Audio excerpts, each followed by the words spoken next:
Gisteren was de pijn verdwenen. Ik had die zakken om te vullen, goede zin en ik was vrij tevreden. En shit, waar is de tijd gebleven? Mijn horloge ben ik kwijt, vraag de tijd, ben nooit op tijd aanwezig. Heb nooit de tijd gekregen, opgenomen in de tijd. Wanneer ik tijd had, maar die tijd die ga ik herbeleven. Er schreven woorden in mijn brein, heb mij iets kleins geschreven. Woorden, zinnen, nieuwe zinnen worden bijgeschreven. Coupletten worden fijn gekneden. Ik praat niet over geld, ben in die tijd een beetje wijs gebleven. Cijfers laten mij niet zweven. Ik werk er 40 in de week, motherfucker, dat is strijdersleven. Ik hoef niet deze prijs te delen.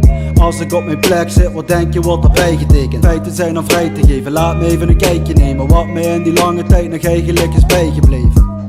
Ben gewoon mezelf en niet te glastig. Het goud dat ik draag, dat is mijn hart en niet de patser. Die standers loopt de trappen doe ik op de fiets. En ik ga de trap naar boven stappen, zet ik op de beats. Ik fok niet met een pik, dus zij me wiept. Haal mijn ballen uit de broek en geef haar ballen bij de vriend. Ik loop me wat te dol en ik ben lief. Koop je bloemen aan wat bonnen, zoek iets uit van Maybelline. Zie me lachen als het goed gaat, verzwakken als het stroef gaat. Een man die toont zijn ballen als hij dieper in de poep staat. Ik zweer het doet me goed als jij het goed maakt. Heb geleerd dat haar dan afkunst elke vorm van liefde zoek maakt. Artiesten uit de stad, ik zie ze goed gaan. Jammer om te zien hoe elke hater dan me toeslaat. En niemand zit te wachten op mijn toespraak, maar weet dat wederzijdse liefde ook weer heel veel goed maakt.